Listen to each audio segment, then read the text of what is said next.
good evening from New Zealand, and good morning and good afternoon to the alumni members and guests. So thank you for attending this first dialogue session. This is initiated by our regional collaboration between New Zealand, Singapore, and the Philippines. So I really wish to acknowledge those people who are attending this session. Penny is the president of the chapter in. Where's Penny? Penny, could you put your hands up? Where's Penny? Penny is there. Okay. And Marlon, the president of the Philippine chapter. Marlon, can you raise your hand up? Okay, fine. And we have some people from Singapore, a couple of people from the Philippines. Could you raise your hand up? Philippines, we have Faye over there. And we have some people from, a couple of people from New Zealand. Can the people from New Zealand, can you kindly raise your hand up? So you're Vikesh and Mesba. Mesba, if you can turn on your video on, please. Okay, so I am expecting this session. Okay, let me do this one. I don't know what happened here. Okay, never mind. Okay, I'm expecting this session to be an engaging one. We have a very interesting topic today, a topic that impacts all of us, climate change. Now we're here to learn about the opportunities for us, actually, to get involved in the green climate projects. Now, a few words about the speaker, Dr. Bapon Fakhruddin. Now, Dr. Bapon is an eminent hydrometeorologist and climate risk assessor with 21 years of global experience. His key areas of expertise are integrated water resource management, hazard forecasting, climate and multi-hazard risk assessment, and coastal community resilience. Dr. Bapon recently joined the Green Climate Fund to provide leadership and oversight of the portfolio of investments in water resource for addressing climate change. Dr. Bapon has played a pivotal role in the design and implementation of weather, water, and climate change adaptation projects for saving lives and livelihoods while reducing property damage for more than 40 countries across Asia, the Caribbean, Africa, and the Pacific. But most importantly, Bapon is a very active member of our NZ chapter. No matter how busy he is, he always makes time to connect. I thank him for that. So Bapon, please take over now. Thank you. Thank you so much, Ravinder, and good to be connected again to the AITAA alumni when I'm actually right now based in Bangkok in Suvarnabhumi Airport, actually. So a bit nostalgic, remembering the old days. So I recently joined to the Green Climate Fund as a water sector lead, as Ravinder just mentioned, and prior to that, I was with the private sector in New Zealand for the last 7 years in the water sector as well as climate related infrastructure project. So probably I'll just take a quick run through what the Green Climate Fund is, what we do into the fund, and then probably a little bit take on what are the opportunity we see actually to support our own country as we are based on each of individual countries, how we can actually support our government to better prepared for the climate change action and also engage the fund within your own expertise. And we are various disciplines here joining today, but I think if we work on the climate action or climate related activities, I think there's always a role to play together. Next slide, please. So as mentioned, probably go to the next slide. Yes, so the Green Climate Fund, I don't know how many of you know about it. It has been established under the UNFCCC, which is basically our role is actually to implement the Paris Agreement, which has been introduced in 2015, targeting to 2030 to ensure the climate change mitigation and adaptation to enhancement. And our major role is actually to supporting the developing countries to transition to the low emission climate resilient societies. Even though our priority countries is LDC, SIDS, and also Sub-Saharan Africa. So these are the priority countries that we are currently focusing on. And also we are serving as a hub to the climate finance landscape. As you maybe know that there are various investors into the market, various MDBs like multi-development banks such as World Bank and ADB. But we are actually a catalyzing fund into this climate action to ensuring that people who are actually suffering to the climate change, they're able to get access to the finance to mitigate or adapt to the climate change. Next slide, please. So our IRM today, so as you can see, actually, it started in 2015 to 2019. We just completed our GCF1, what we call last 7 years, which is which has been finishing this year in 2022. And we are actually in transitioning from this year to the next, which is actually GCF2, we are calling it, which is more on the integrated strategic planning for 2024 to 2027. And in this particular GCF1, we have learned so many things, and that's what we are actually trying to implement and adapt more strategically to support to the countries on partnership hub business, so catalyzing the financing into one single platform, how we can actually support more comprehensive and integrated approach, and how we can actually accelerate many of those incubators that has been tested in various research financing to upscale at the national scale or up to the regional and global scale. Next slide, please. The way we works, obviously, as a climate action need to come from the locals. So we are actually quite country driven. So we always work with the NDA in every individual countries. Wherever you are located, you have a national designated entity who deals with the Paris Agreement into the country. Either it's by the Prime Minister or the Minister, or maybe the Minister of Environment or Minister of Finance in your own country. And we provide readiness support for country support and country planning, as well as making sure that the country priority and alignment actually goes with the climate action or climate change adaptation related activities.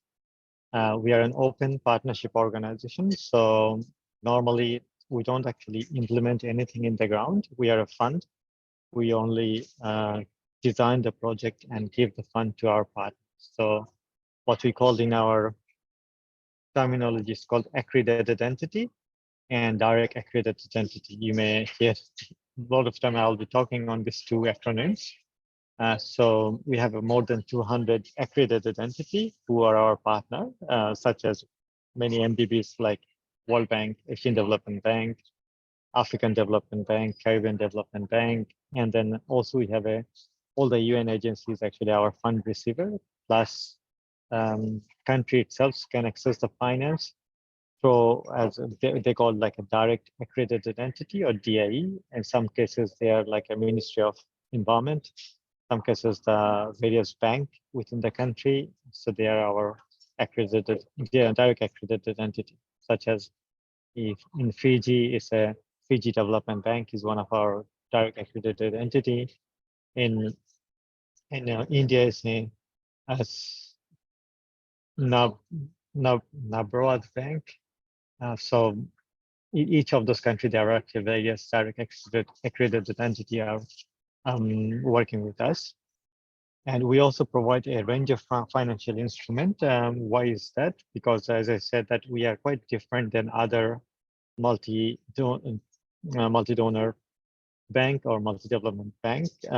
We try to provide catalytic financing, so to support the countries.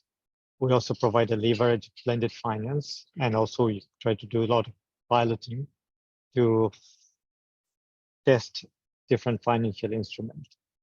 And GCF is one of the organizations who is the highest risk taker to ensure that we make some catalytic changes into the climate financing. And also our target is more like a 50-50 or balance allocation. So we provide 50% into mitigation and 50% to adaptation related project. To date, it's, our ratio is still implementing in the field around 51 versus 49%, which is mitigation is 51 and adaptation is 14. Next slide, please. And why we basically focus? So our focus is basically reducing the emission from energy generation and access, transport, infrastructure, as well as forest and land use, and also increase resilience to livelihood, people and communities, health, food and water security, infrastructure development, and built environment and ecosystem services we provide. Within those services, I lead on the water sector, but there are actually many other colleagues who lead the biosecurity, health, infrastructure, transportation, ecosystem, agriculture, and other energy and other sectors. Next slide, please. This gives you a little bit an idea actually that our ticket, how much actually, where actually we fit within those, in the market regarding the other player who is actually supporting climate related financing. So as you can see, we are actually one of the, not the top, but more or less, higher end to creating or scaling up the market for the climate action, and also quite high level or quite number of instruments we used to support to the country, whereas we don't have probably comparing to other, say, philanthropic or other organizations, such kind of money, because our budget or our portfolio is actually $10 billion over the last GCF1. And we are expecting around a similar amount for the GCF2 over the next 3 years, which is $10 to $12 billion portfolio for climate change action. But one of the important aspects is here is that we don't just provide one single financial instrument, such as loan or equity or insurance. Our target is actually how we actually bring all sort of financial instrument into the market to ensuring that how that could be applied for ESG, sustainability, as well as climate action. So the next slide, please. And how we actually drive the changes. So there are 4 fundamental elements that we are looking for. One is enabling environment for novel climate solutions. We're looking for harvesting innovation or any kind of incubator that has been tested into the field, and then bringing those to accelerate into the country. We try to de-risk and mobilize finance at a scale. So our small project actually starts with 25 million and above, and the highest it could go 150 to 180 million kind of scale. And also we strengthen national financing institution to drive adaptation to novel climate solution. Probably go to the next slide.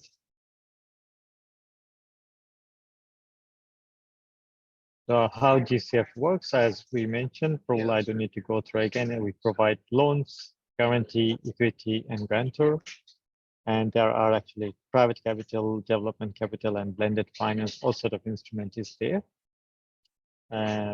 Probably go to the next.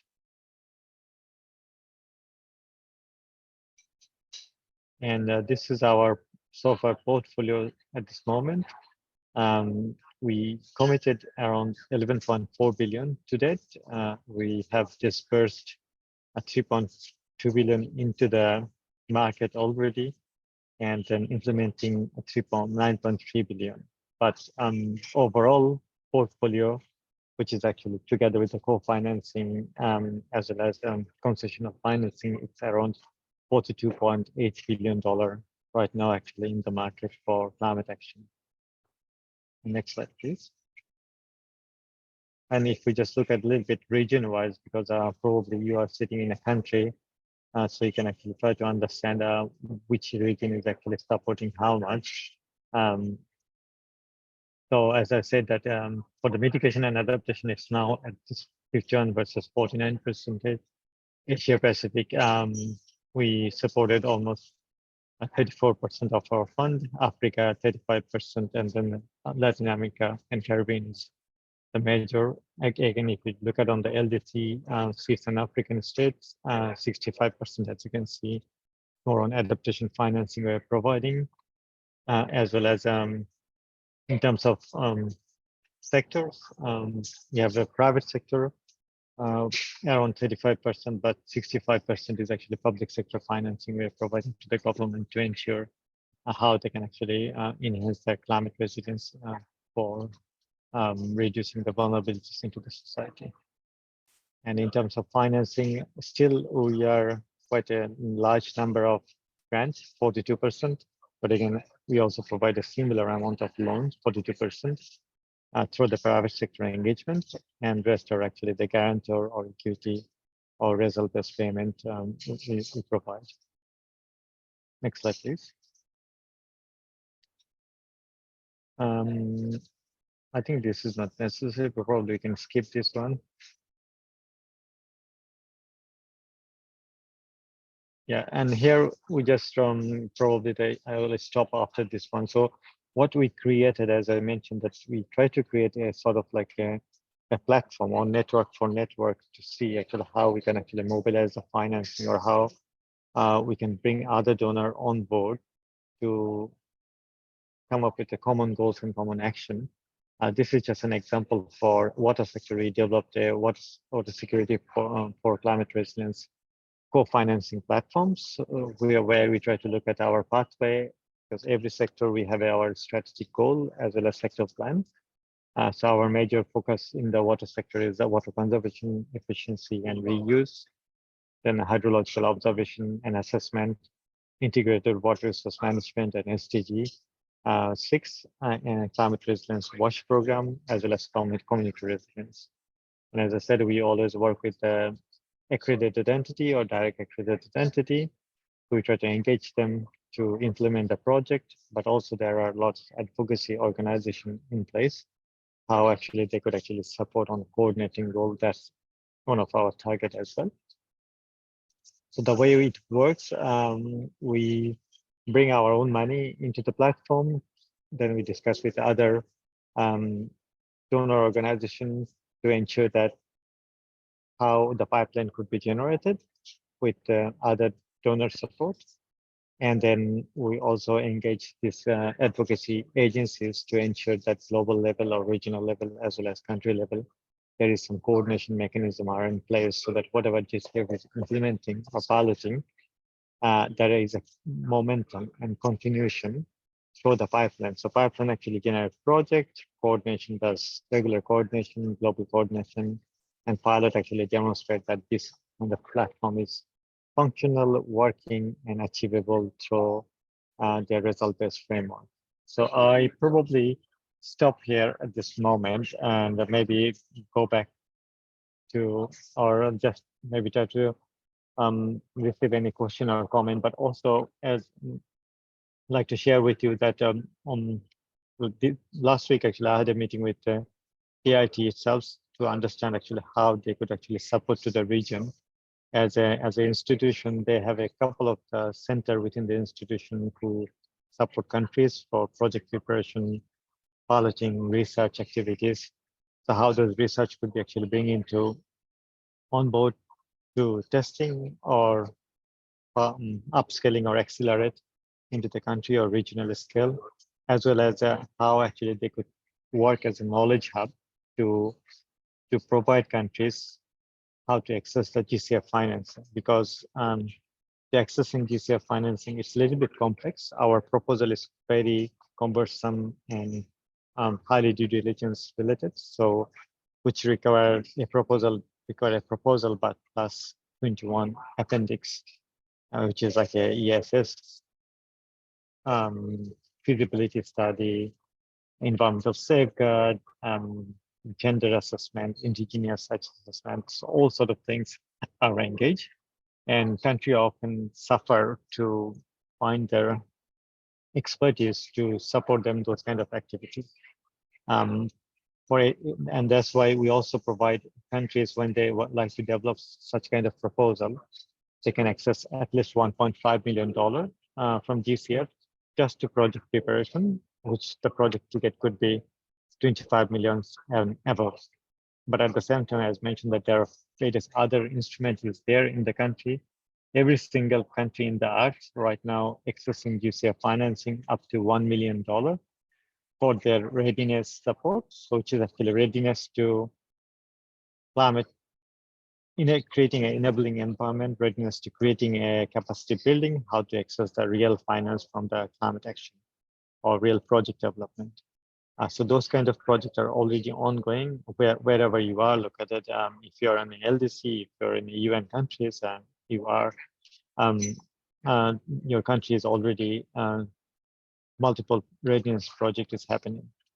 The other support that we provide, as mentioned, that our job is also to ensure that the country should take climate action as their national priority.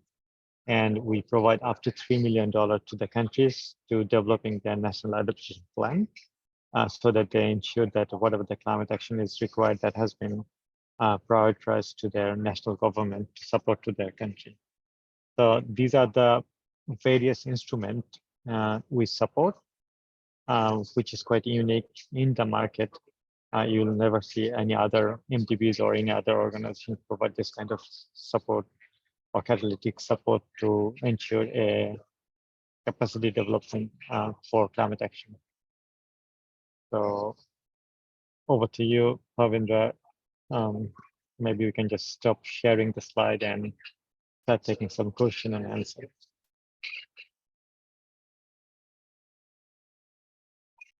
Yes, I think that was very interesting. Now, I have several questions already, but I think I will open up the floor first. Now, can anybody wants to start? Please move on. Any questions from the floor? I can start, I think. Yes. So I see that the focus of these funds is really supporting developing countries. So I'm just you mentioned about AIT. What's the role of what can be, what can AIT do to help developing countries access this fund? So from our perspective, who are here in New Zealand, like we are in our own organizations, is there any way as part of an organization or company or as a group, as expert, how can we, be part of it? Like, you mentioned that it's country initiated. It should come from the countries that say that the first move comes from the country. But is there any role for experts in New Zealand to be involved in this kind of fund or activities? Thanks, Edward, for that nice question. So obviously there is a role, probably for New Zealand and Australian-based company or organization has a potential role to play in the Pacific because that's close from the country. We often actually conduct private sector engagement. If you're in the private sector or you're in the CSO, such as NGOs.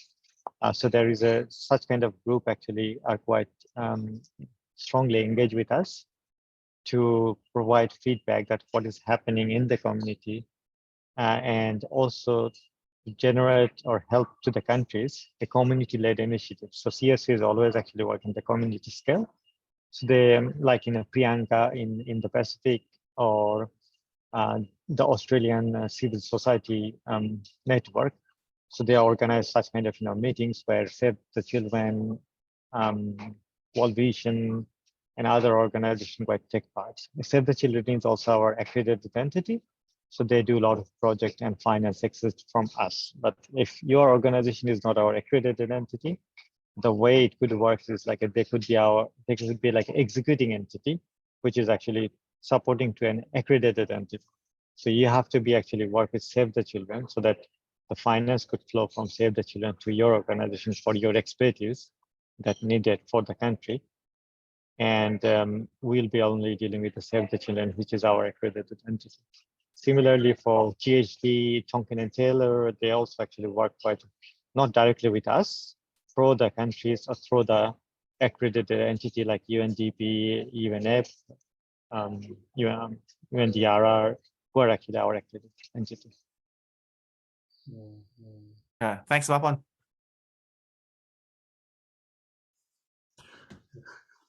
Okay, Marlon, you can raise a hand. Yeah. Maybe you can go first. Yeah.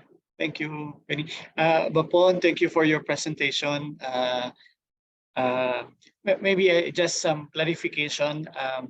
I understand that initially I was, and the way I understand your presentation, the funds, I mean, intended for government, no? But later on your presentation, there are private sector. So my question is, how there are 200 accredited organizations already. A question, do you still accommodate new organizations to be accredited, or you would encourage those who are interested to be, what you call that? If you're not an accredited, what will you be? So that's my question. Because if we are interested, for example, we are, for example, in an academic institution, in a university and research, and we have communities, no, that we work with. We work with the local and national governments, for example, in the Philippines. What would be a way to proceed? No? Do we apply for accreditation, or there will be another pathway that you would propose to us? Thank you. I don't think going to an accreditation process is not so easy. It's a very complex, and it requires at least 2 years of time. So unless you are on that kind of driving seat, my suggestion would be not to go for that path to be an accredited entity. And it requires a lot of documentation policy in place, which could be challenging. The best part, and also at this moment, we are not actually encouraging accredited entity new, because the previous accredited entity, they expired their time, because it's only, we provide accreditation only for the 4 years. So after 4 years, they need to reapply, so that we do all the due diligence for them, because we are the second over the due diligence organization. We don't actually want to make sure that our partner actually make compliance with all the due diligence for us. So the best option is actually work with any of those accredited entity to be work as a like an executing partner or implementing partner into the field, and that's, I think, the best switch you can take. You can if you work in the Philippines, for an example, you better actually have a relationship with your NDA, which is Ministry of Environment, and then see actually where you can actually play a role. And they could actually guide you that who are the accredited entities they are actually working, what are the projects that are in the pipeline. And also the GFIL database is actually quite open. If anyone actually, any accredited entity, you can actually search by country. So you can go to the GFIL site, select the country, you can list out all the projects that are ongoing, all the projects that have been completed, number of readiness financing is actually currently going on what are the activities is going on through. And if you do those kind of coordination, talk to them, see where actually you can place, and it's up to the country actually how they want to engage you. Thank you. Okay, now can I ask Bapon first? Yeah, actually there is the first question is already related, which is that you mentioned about this project is for the developed country. I'm not sure about that, the criteria of it. And then is Singapore is part of the developing or developed country, something like that. And then actually after hearing the questions from the artist and also Marlon, so do you have any list? So instead of reinvent the wheels, and then we know the process of the accredited or not accredited process and everything, it will be 2 ways and then too long. So I just want to see from our alumni capabilities and everything, do you have any information which one actually the country which is already in? So I just want to make it quick in terms of how we as the chapters tap in directly to these organizations or this university. Because I believe in Singapore itself, all the uni as the NTU, NS, MUS and all the things, they're really keen or involved in such of the research activities, especially with the climate change, sustainability, and all the goodies of our Earth. So this is the one that I just want to have a quick win. How we make it quick about the involvement in your project. So we are not doing the research again or anything. We will follow up with the respective organizations or uni that you already mentioned. So maybe it's more interesting or is easier for us to involve from the academic point of view or from the business point of view also. That's we can talk later with your suggested contact persons, we can say. Yep. No, I think Singapore is also our enlisted country. And you have an NDA who actually provide where we actually work through the Singapore, but I don't think they are accessing many projects at this moment because in terms of action, they are quite capable by themselves doing their activities, but they coordinate with us. And if they need some readiness financing, they actually access those financing for the Green Climate Fund. But saying so, it doesn't mean that Singapore doesn't access financing that really stop you to work on the fund. You can definitely can work in the region, so you can support to the Thailand, Indonesia, Philippines, whoever actually neighboring countries to just provide whatever the niche expertise that you may have. Bapon, coming back to New Zealand, so you said earlier that probably one group is the Save Our Children. Was it Save? Are there other such groups where New Zealand companies can take part in? Right now in New Zealand, we don't have any accredited entity or direct accredited entity. We have a couple of in Australia. Save the Children Australia is our accredited entity. Mercury Bank in Australia, they are our accredited entity, private sector. So these two actually right now in Australia are accredited entities, which is like work as a partner. Mercury actually have a huge mitigation project in India, which is e-mobility project. You can also see those proposals into the GCF website. Save the Children is mostly supporting on the Pacific, is one in Vanuatu, and second project will be going to the Solomon Island.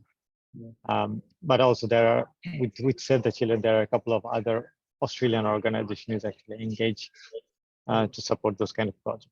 Yeah. So why, so why is that not possible? I mean, because as although we are in when the Rotary Club, we do a lot of work in the nearby islands. We do work on Samoa and like other places, So why New Zealand doesn't have access to this type of work, which can use our expertise to go to these islands? Is there any particular reason? No, I don't think it's just depending on the organization appetite actually. So we normally don't go and ask organization, hey, you come and you join our fund to be a partner. It's actually on the other way. Okay. So and that's the reason actually.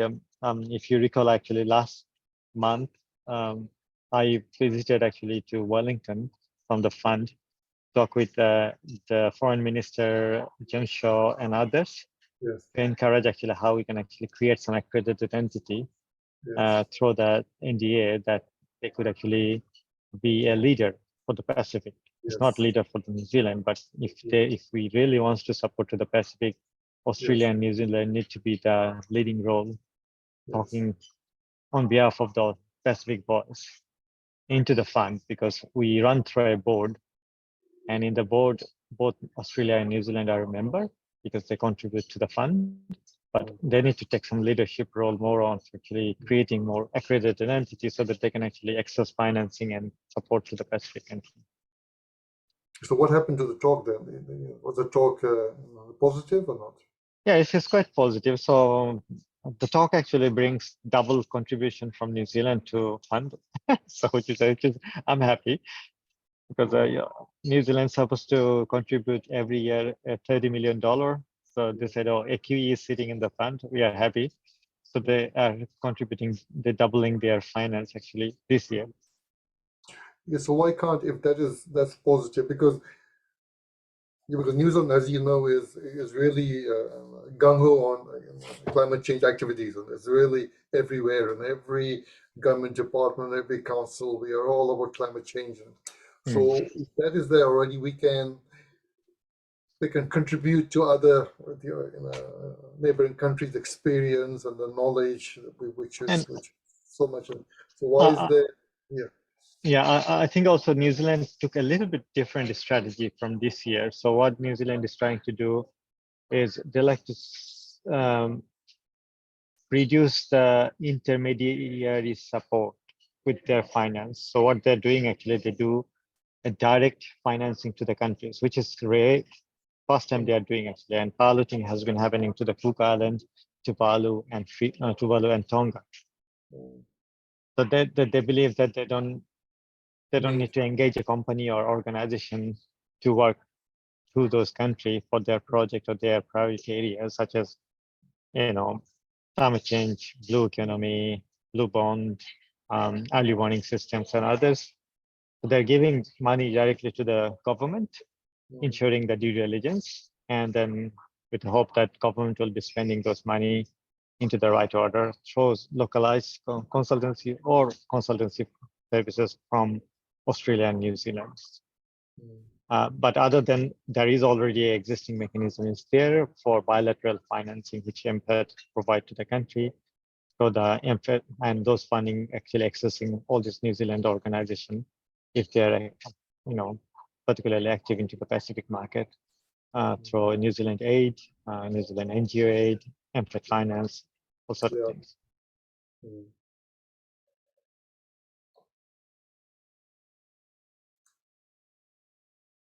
Any other question? I have one more question actually.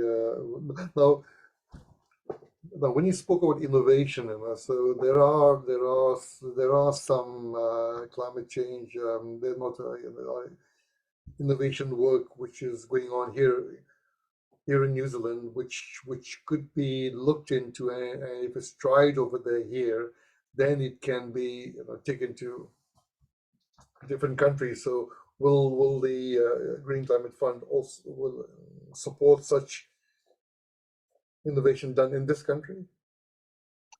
Yeah, I mean, that's a very good point you raised, actually. As also I mentioned in my discussion that actually one of the activity for us, really harvesting all those innovations that are actually happening, or some pilot scale or incubator, those are actually practiced into the lab. And especially as I'm leading the water sector, one of my tasks is actually find out all those research, and universities, research organization are the critical in these perspectives. So I quite heavily engage CSIRO, NIWA, GNS, this kind of organization, universities, to understand actually what's their current research or which they have been tested, and how actually they see a potentiality to bringing that into the market to upscale. Saying so, we have a different sort of vehicle to support those kind of initiatives. We call like a SAP, which is a short accreditation process. And in the SAP, we fund maximum up to 25 million to the country to accelerate such kind of initiatives. So recently we approved one modality we call like a country who actually tested climate information and early warning system project, and they've shown there is a potential benefit success story in terms of saving people's life, reducing the damages. And if that is proven, somebody can write down those kind of evidence-based research. We can actually take over those things in a short process. And within 3 months, we can actually release those to upscale or expand up to $25 million to support to the countries. That's okay. Yeah. And in this particular space, if you see that actually that New Zealand could bring together a sort of forum where we can actually synthesize that what are the support we can provide to our neighboring countries in the region, and what are the evidence-based research could be put together. We are happy to send our people to your forum, sit there, listen to you guys, and if there is any opportunity to upskill those things, country can pick up those kind of ideas, and then they can submit a proposal. I see Pavindra has been frozen, or I am frozen on my side. No, you're good. You're good to me. I think Pravindra probably is frozen. Yeah. Yeah, you could.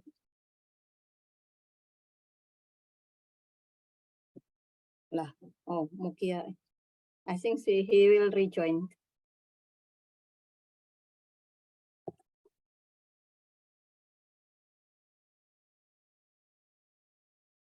Is there any other comments or questions?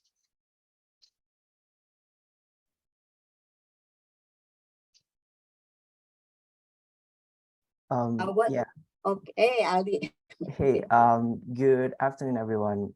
First of all, I apologize if this is not like the right place to ask you guys, but in the last 4 years, I've been working in Indonesia about SDGs implementation through JICA. So I think the interesting part about this discussion is how universities such as yourselves and AIT supporting like programs in respective countries on the Pacific Islands, for example. But one of the things that I want to ask is that, well, I think that the question is for both Green Climate Fund and for AIT as well. So we had been working so hard in terms of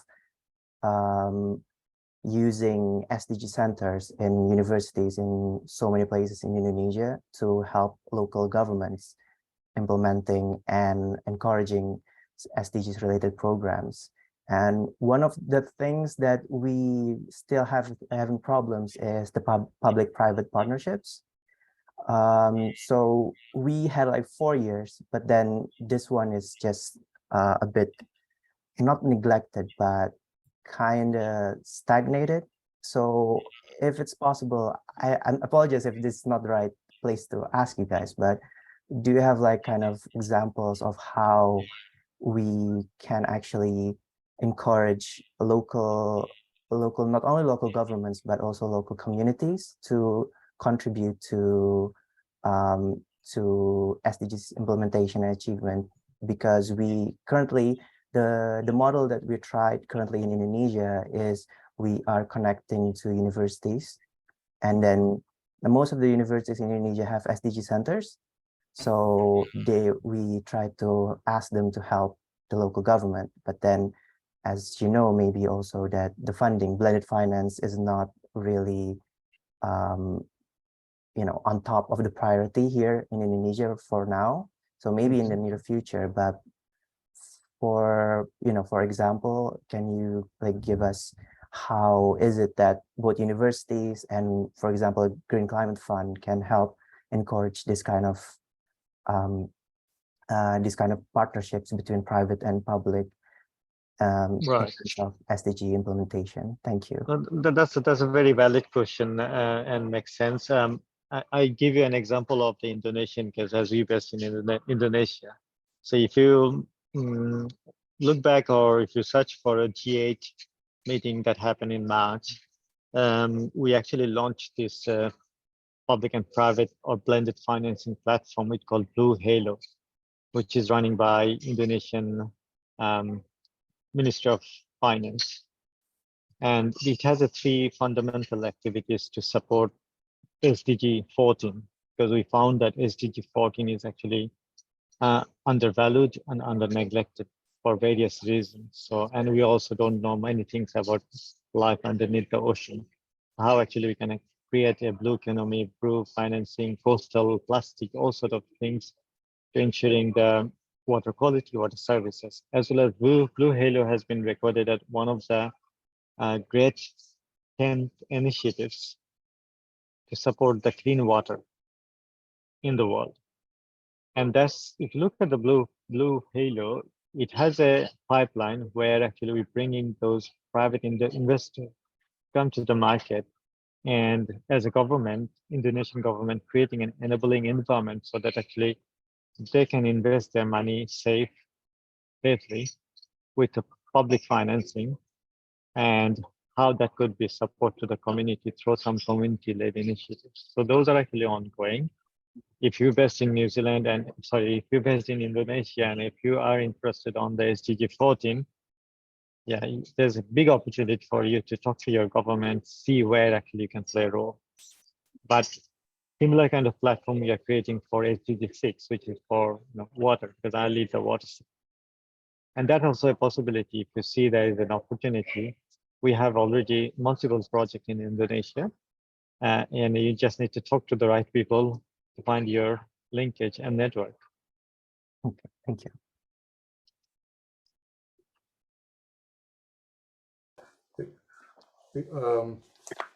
Yes, Bapon, can you hear me? Can you hear me?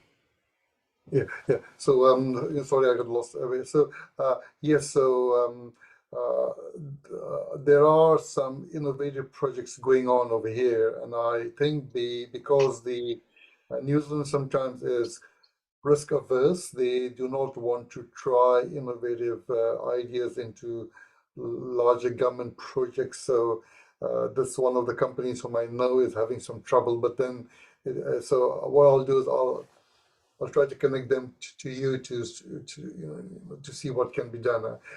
But the other thing which I was talking with AITAA as well is that New Zealand has a lot of, being a developed nation, has a lot of capabilities and experience in it. So it's good to take the good knowledge-based experience to other countries rather than try to create a knowledge base through your trial and error. And that's one of the, like, for example, for the local government, for example, and I mean, I've worked 30-40 years in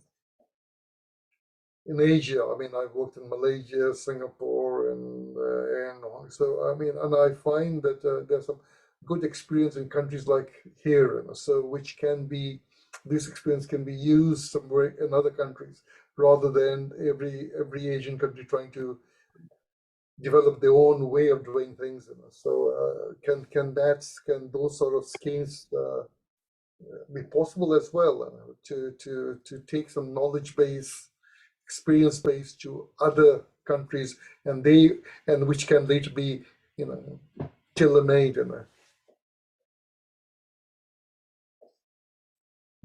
Bapon, is that one area which Yeah, I mean, to be frank, we are not trying to create any knowledge base, because that's not our mandate, because we're the fund. So advisory or coordination, that's not our job. And we don't have resources. I mean, human manpower. In the water sector, we are only 2 people managing $2 billion pipeline project. So we always depend on the advocacy organization who are actually doing those things. But then we need more actually operational organization who actually really wants to work in the field, and how actually we can actually connect them. So that's maybe quite important, because advocacy doesn't bring money. That's one of the challenges. So challenging things. And we are not an advocacy organization again, but we always rely on them actually, what they actually bringing into the platform, what they're bringing into the market on that subject matter, so that we make sure that fund is actually aligned to the country needs, fund is aligned to the innovation, fund is aligned to the what is actually required by the stakeholders into the country.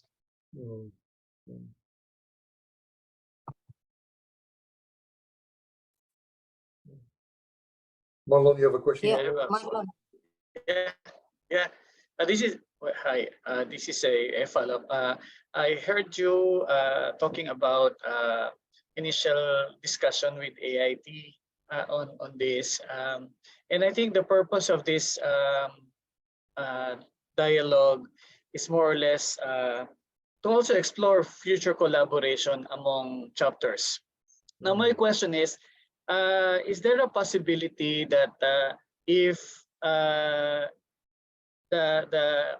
this discussion with AIT will pursue, will they be involving the chapters so that it would be easier, you know, instead of all the chapters reaching out to Green Climate Fund, it can be through AIT, because I think that would be because each chapter has expertise, no, of its own, and I think that's the reason why we have this we have these chapters in each country, because that's the way to mobilize our alumni, no. So I think it's an easy way of mobilizing, creating a professional network among alumni. So that's just maybe an insinuation and an inquiry if there is a possibility. Thank you.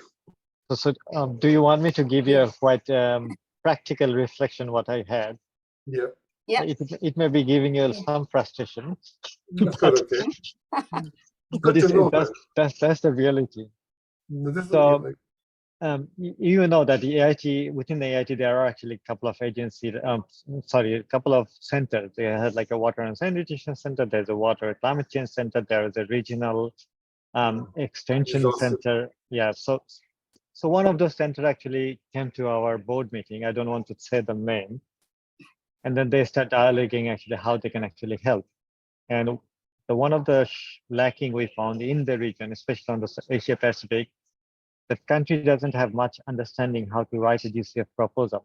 And that if the country doesn't know how to write a proposal, it takes actually quite a huge amount of our time back and forth on the proposal, what we are expecting, what country should write, what, and it goes like more than a year. So how we can actually reduce that time, building the country capacity to write those kind of proposals.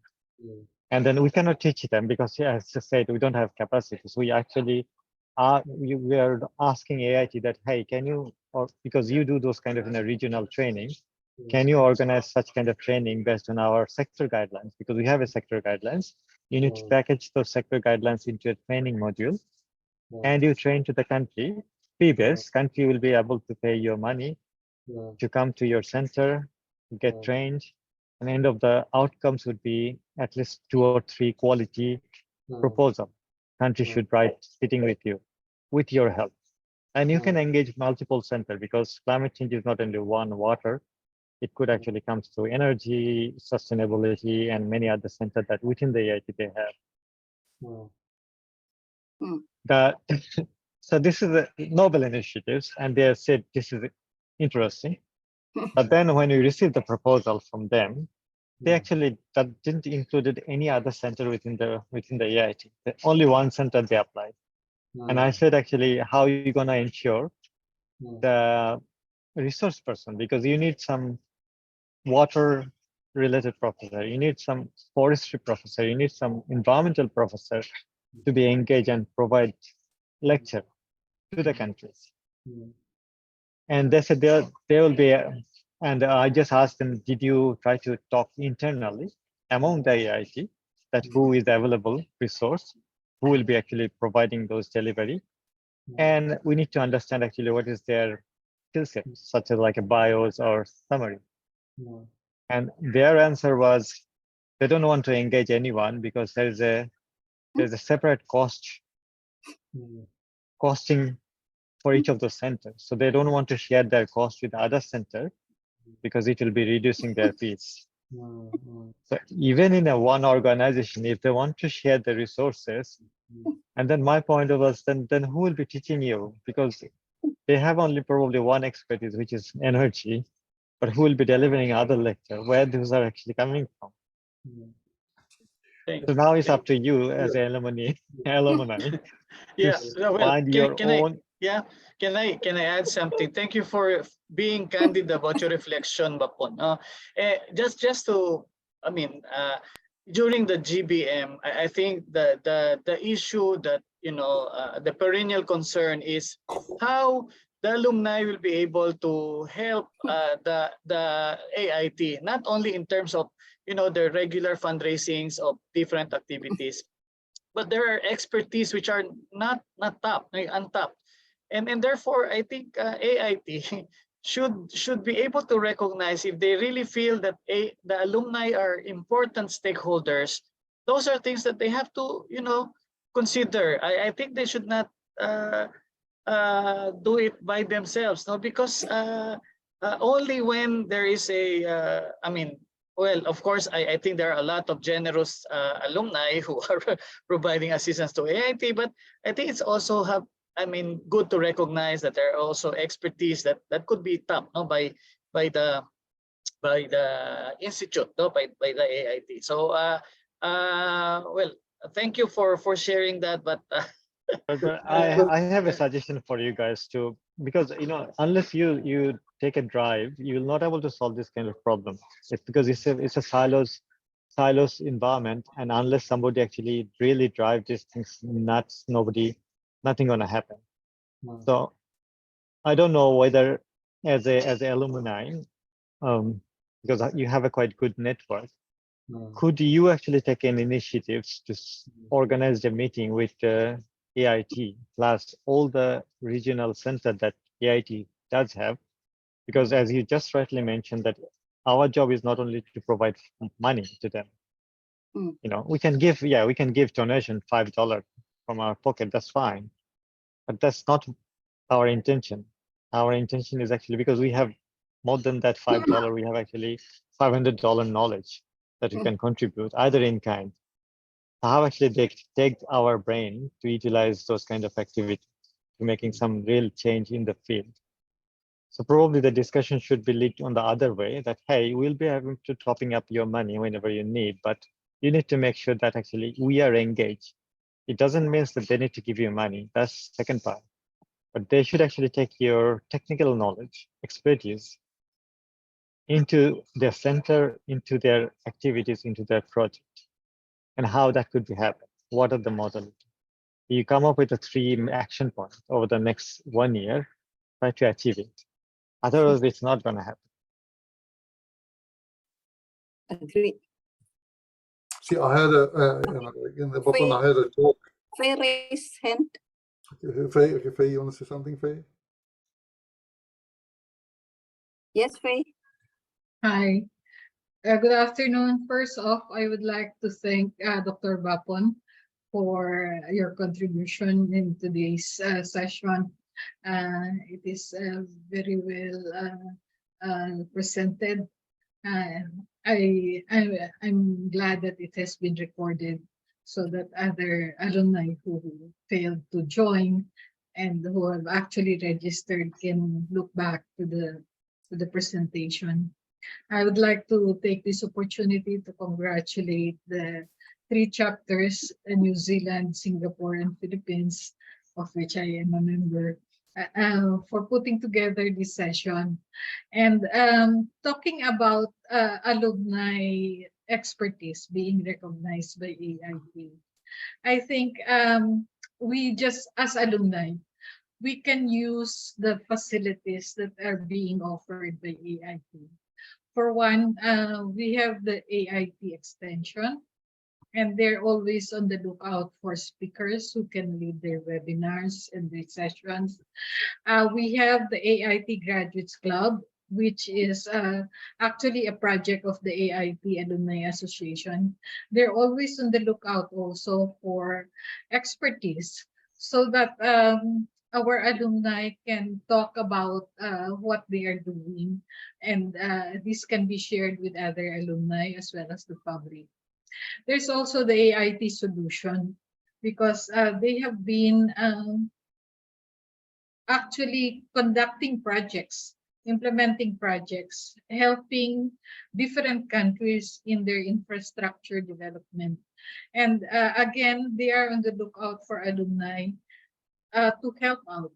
So it's a question of the alumni volunteering also for the possibility of working with AIT. So the help that we can contribute as alumni is not necessarily just financial, but also a contribution of the knowledge and experience and expertise that we have gained after graduating from AIT. So it's up to us to volunteer, and I hope and I pray that our chapters will actually link up more with the AITAA headquarters, just so there would be more interaction and more collaboration among the chapters. This is a very good start, the 3 chapters working together. That's why I'd really like to congratulate Mukia for this initiative, Penny, and of course Marlon for answering the initiative that was started by Mukia. So please just go ahead, and hopefully the next session will cover more exciting topics like today, and we'll get more traction in terms of participation. By the way, please get in touch with Susanto Kalin, because he has put up also a YouTube channel, and whatever session that we have recorded can actually be uploaded in YouTube, so that more people can have access to sessions like this. It's very important that there would be other channels that can be used to How much really time do we have, disseminate. Bapon? Yeah, How much to time do really we have, Bapon? disseminate this information. Need to leave actually at this moment. Yeah, okay. So I want to call a close over here. I mean, you know what I think. You know, now I will have to check carefully whether we want to give this recording out to other people, because there are some things which you have said over here which has been quite open. So we'll just hold on for a while. But I think what Bapon says is very clear, that there are some issues in AIT which is a challenge for them to move forward. And I think that so maybe Marlon, me, and Penny, we can think of something together to see what we can do on this. So I'll talk with Bapon separately as well, to see to understand whether there is a different path to follow. Because Yeah, the more channels, the better. We cannot change one huge elephant. We have to maybe look at doing things a bit differently. And as you know, we are quite proactive. We are used to change. We are used to doing things quite differently. But sorry, but material, is it possible to share at least for within the who attended, Bapon? Yeah. Yeah, please feel free to share the presentation. Oh, okay. If you just Thank you. make it a PDF and then send it to everyone. Yeah, okay. So Yeah. thank you very much. I think, Bapon, you have given us a lot of food for thought, and I'm sure we will be contacting you individually or through different people asking more questions. But this is a good start for our regional, dialogue, and we will take something out of this, and hopefully the next one I think would be from the Philippines. So maybe after 3 months is fine, and because there's no urgency. The main thing is to get a good topic in it. Okay, to have, and I think to choose a topic will take us time. To choose a speaker and topic in it. That is the key thing. Well, I hope we can do that within a month's time. Then we can advertise more. So it's not a question of how many webinars, but it is the quality of the webinar That's more important. So thank you all for attending this first inaugural session. I think it was very interesting, very, very interesting session. Win already a lot of pictures. Thank you so much. Let's share in the group. So